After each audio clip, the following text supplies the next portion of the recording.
Eh bien, bonjour les spotters et bienvenue dans mon podcast hebdomadaire sur le numérique. Et aujourd'hui, on va parler de deux informations qui pour moi peuvent paraître opposées, mais pour moi au contraire sont très convergentes autour de la cybersécurité. Alors vous savez que ça c'est très important. Le premier sujet, c'est que Bruxelles traîne la France devant la Cour de justice de l'Union européenne. Pourquoi ? Parce qu'on n'a pas transposé, vous savez, NIS 2, qui est une norme européenne de cybersécurité, et qu'on ne l'a pas transposé dans le droit français assez tôt. Ça faisait un moment qu'on devait le faire, et on ne l'a toujours pas fait. Et donc ça, c'est première information. Et dans le même temps, CHAP, la messagerie de l'État donc, vient de se faire compromettre avec un attaquant qui revendique plus de 643 000 messages. Donc CHAP, c'est quand même la messagerie, le WhatsApp, on va dire, interne de l'État. Donc c'est effectivement problématique. Alors le réflexe, évidemment, ce serait de tirer sur l'ambulance. Oui, la France, on ne fait pas ce qu'il faut. Et CHAP, quand même. Mais justement, moi, ce qui m'intéresse, c'est plutôt de comprendre ce qu'il y a derrière et qu'est-ce que ça veut dire et tirer des enseignements pour nous tous de ces deux affaires.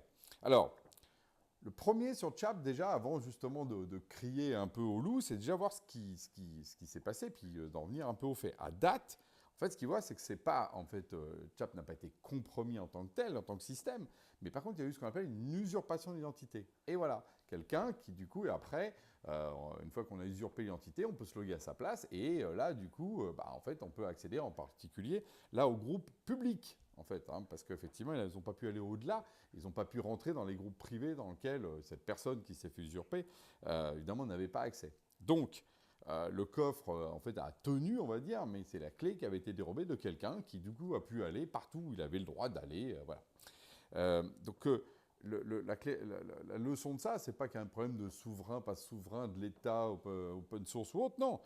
Team et Slack se font compromettre également avec justement des problèmes comme ça d'usurpation d'identité, et ça, c'est le cas de tout le monde. Bon, le vrai sujet qu'il y a derrière ça, pour moi, sur CHAP, c'est ce qu'on appelle le SPOF.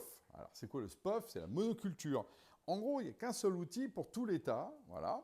Et donc, qu'est-ce qui se passe à un moment donné ? Tout d'un coup, quand on rentre, on a accès à l'intégralité, en fait, quand même, du système. En l'occurrence, là, par exemple, l'annuaire, les gens, etc. Donc, c'est ça le problème. C'est de mettre tous ces œufs dans le même panier, et à un moment donné, là où, effectivement, on pourrait imaginer un système un peu différent. Par exemple, imaginons, vous savez que ça c'est un peu ma vision, c'est que plutôt que d'avoir un seul système qui est déployé à tout le monde et qui devient du coup dangereux si jamais il est craqué ou compromis ou autre, dans ces cas-là, on aurait par exemple par ministère le fait d'avoir des systèmes. Vous savez, moi je promeux que la filière puisse équiper comme ça les ministères différents, qui peuvent être interopérables. Donc moi, avec la messagerie de tel ministère, parle avec un autre ministère à travers un logiciel, et peut inviter les autres. Dans ces cas-là, vous n'auriez que, mais il y aurait pas une quinzaine de ministères pour faire ça, 15 fois moins. En fait, il y a des sas entre les ministères, du coup. Ok, il y en a un qui peut être une usurpation d'identité, mais c'est à la taille d'un ministère et ça n'ira pas au-delà. Alors que là, ça a été bien au-delà. Donc, une souveraineté aussi bien faite, résiliente, c'est le fait, effectivement, c'est un écosystème et pas un monolithe. Donc le fameux SPOF, Single Point of Failure. Et c'est celui-là, aujourd'hui, qui pour moi est le plus dangereux en termes de résilience. Et effectivement, c'est comme ça que l'État pourrait penser autrement. Ça tombe bien avec la filière. Et si on en revient sur Nice 2, c'est le deuxième point, c'est que quand même, ça fait des années qu'on l'attend en fait, cette mise en place. Donc le problème de la cyber, c'est qu'elle n'attend pas. Les hackers n'attendent pas. Ils agissent immédiatement, les hackers. Donc ça, c'est un point important, c'est-à-dire la célérité. Donc pour moi, il y a deux choses que ces informations donnent aujourd'hui sur les systèmes numériques, en particulier pour ceux de l'État, mais pas que, pour tous les DSI responsables. Le premier, c'est qu'il faut aller vite. Quand un attaquant, il va aller très vite, donc il faut aller très vite en communication pour bloquer son compte. Il faut tous qu'on soit vigilant. C'est vraiment comme au rugby, il faut plaquer tout de suite celui qui est avec le ballon parce que sinon il va marquer les buts. Donc ça, c'est un premier point. Et pour ça, il faut être plutôt dans la soute, c'est-à-dire près des machines, que du côté, effectivement, des chartes signées. Voilà, ce qu'a sauvé Chap en l'occurrence, c'est plutôt la tech que la certification. On est bien d'accord. Deuxième point, c'est sortir du panier unique. Voilà. Microsoft, panier unique. Voilà. Le jour où c'est poutré, problème. Voilà. Là, CHAP, système unique. Voilà. Et ceux qui me disent, oui, mais c'est plus pratique d'avoir un seul système. Oui, mais dans ces cas-là, c'est plus risqué. SPOF. Donc il faut voir que la résilience passe par le fait d'avoir justement un écosystème.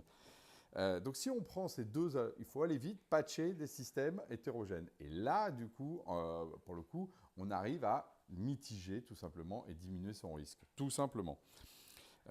Donc, ce qu'a échoué là en l'occurrence, c'est à la fois, c'est vraiment une culture du monolithe, de l'État qui ne veut qu'un seul acteur, et qui est aussi monolithe et donc est lent dans ses prises de décision, comme pour Nice 2, parce qu'on est collisionné par la question politique interne française, encore une fois, sans rentrer dans les débats, mais il n'y a pas que la France qui a ce problème-là. Il faut aller plus vite vis-à-vis de ça. Donc, et le dernier point que je voudrais aborder, c'est que Nice 2, par exemple, c'est une norme, mais en fait, ce n'est pas un plafond, c'est un plancher, c'est le minimum. Donc, en fait, le maximum, c'est l'action. Voilà. Donc, l'action, célérité, résilience à travers l'écosystème. Voilà les trois éléments clés pour moi qui font effectivement que dans le numérique, on peut éviter un peu la panique dans laquelle on peut se retrouver.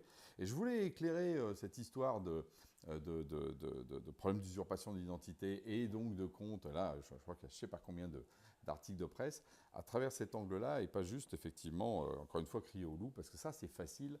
La question plutôt, c'est comment on fait face à ça pour devenir tous plus résilients dans ce monde numérique avec justement plus de confiance. Hein, vous savez, le terme, voilà, les fameuses solutions de confiance. Pour ça, il faut qu'elle soit souveraine et sécurisée.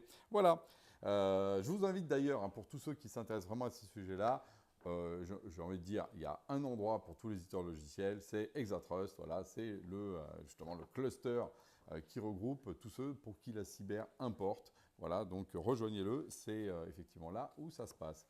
Sur ce, je vous dis à la semaine prochaine.